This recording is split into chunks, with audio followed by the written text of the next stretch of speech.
The food issue is the issue that gives me nightmares because I don't see a way to fix it. It takes 10 years to bring a new potash production facility online. And the Canadians got started as soon as the war began back in March. Well, I mean, they started in March, the war started in February. But they're hoping they can speed it up and get meaningful replacement volumes up by 2029. We only had a disruption out of the Russian space for fertilizer production of about 1/3. And Mother Nature was very kind to us the world over. Most of the world's farmers had great weather all year long. And everyone had a fertilizer reserve. Well, the amount of stuff that is getting broken down in the Russian system is accelerating. Mother Nature is probably going to be her normal self next year. Yeah. The initial forecasts, especially for the Western Hemisphere, don't look great. And everyone has already used their reserves. So we should expect significant fertilizer shortages sometime in 2023. The country to watch is Brazil, because they're the world's largest fertilizer importer.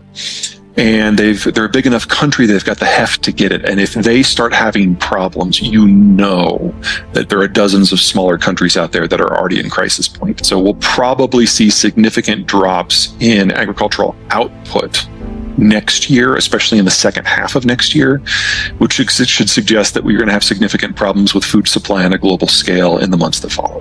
Sure. So greater NAFTA, US, Canada, Mexico is obviously at the top of the list. Colombia, Australia, Japan, and assuming they can get their head out of their ass, the Brits, are probably going to be part of the new network that works. And most of the Western Hemisphere that was not on that list is at a minimum going to be able to benefit from a relatively placid security environment. So they're not going to be dealing with a lot of the changes that are happening in the Eastern Hemisphere. In fact, a lot of these countries are commodities exporters. And so in that sort of environment where your commodities can still be produced, assuming you get the fertilizer, but you don't have to worry about a security concern, your ability to sell high is very promising. The biggest loser by far is China. Everything about China's functionality is dependent on a globalization and a demographic moment that has passed. And they are definitely not going to survive as a country, much less as an economy.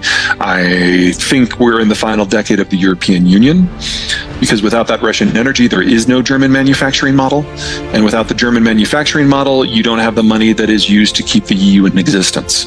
So, I mean, can you imagine what would happen with the Greek debt crisis if the Germans didn't have the capacity to write a check? That's the environment we're going to be in a few years. Add in terminal demographics, and parts of Europe can go their own way and be reasonably successful. Scandinavia, I'm very bullish on. France, I'm very bullish on, but the rest of it looks really, really dangerous. Wow. And then I am really concerned about Sub-Saharan Africa and South Asia, because they import almost every speck of their potash and their phosphate and their nitrogen fertilizer, and their food importers on top of that. Now, that doesn't necessarily mean state failure. India is a great example of a country that can sustain a very high degree of chaos and just keep on chugging along.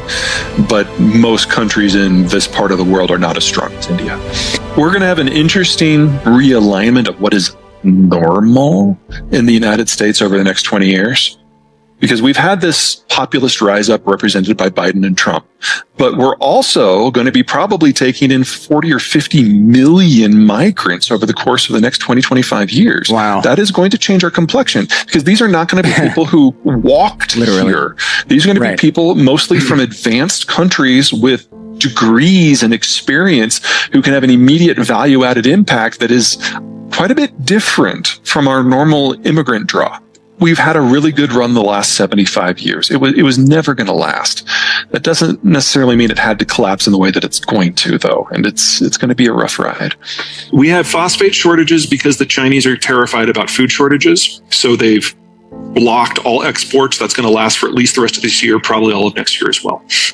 We have a nitrogen fertilizer shortage because nitrogen fertilizer is synthesized from natural gas. We were already looking at high natural gas prices nearing record levels before the Russian invasion, and Russia is also the world's largest exporter. So a lot of fertilizer producers for nitrogen have already stopped operating in Europe because they can't afford the gas anymore. And then 40% of the world's potash comes from either Belarus or Russia, and that has now been stopped. Right. So we're looking at a chronic shortage globally of all three, and we know that means that a lot of poorer farmers around the world are not going to use fertilizer or not going to use enough. And for everyone else, it's going to just be the single largest line item for them, so they're not going to be able to afford to do anything else. So we are looking at the beginning of a multi-year food shortage, multi-continental in scope, this year. And of course, Ukraine is going from the world's 5th largest exporter to a net importer, and it will not come back for at least a decade. You're right, Canada is where we get most of our potash. We produce most of the nitrogen ourselves, and the phosphates that we don't source within North America either come from Morocco or Israel, and those supplies are safe. But remember, there is no tool to cut off American food exports. So food, at least for now, is still in a semi-globalized environment. And in that environment, you're going to feel the pain. But it's not like we're going to be dealing with food lines or food shortages here in the way that sub-Saharan Africa or maybe South Asia, maybe parts of China, and definitely the Middle East. We're talking about food price increases that are significantly higher. We only had a tripling of food prices in the Middle East the last time we had any sort of disruption. This is going to be at least twice as bad. Yeah, I mean, Russia's primary export market is the Middle East. Ukraine's secondary market is the Middle East. That's just not happening this year, and that's independent of the fertilizer program. That's a big part of my life right now, is just figuring out how long it's going to take to get replacement systems up online. And I'm not done, but spoiler alert, you're talking a minimum of 5 years. You break down globalization. What this whole talk is just a very small part of it. You break that down, and we've exceeded the pre-industrial carrying capacity of the planet. It's only with fertilizers that we're able to keep 8 billion people alive.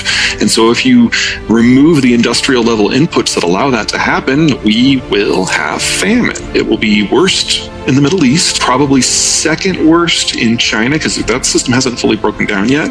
And then it's a toss-up for number 3 between sub-Saharan Africa and India, Pakistan.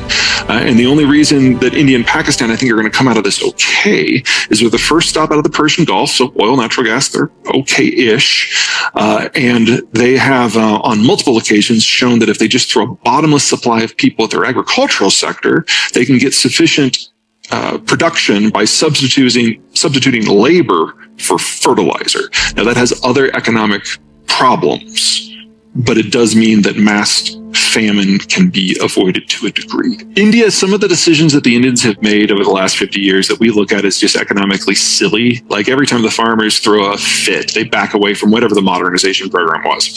And that has always been dumb in a globalized world. In a non-globalized world, that's actually pretty smart. I like to say that India has looked more or less like it has today since the time of the 5th century AD in the Hindu kingdoms. And nothing as small as the end of the world is going to change how India functions. This is just India. In the West, what we think of as the geography of agriculture is changing radically, because they're shutting down nitrogen fertilizer fabrication in Europe because they can't get the natural gas at a price point that makes sense. And then, of course, phosphate is from the east, and potash is from the other side of a new iron curtain. So you're looking at the European continent and all of the former European colonies having to radically overhaul how they even decide agriculture functions and how energy functions. And we're only in the very, very beginning of that unwinding. And so if you have an American president who thinks he can ban the export of crude oil in order to protect American consumers from high oil prices, they'll absolutely do it. So we can have a floor on prices here of about 70 and a ceiling here of about 70, and a floor everywhere else is at least 150, probably closer to 200.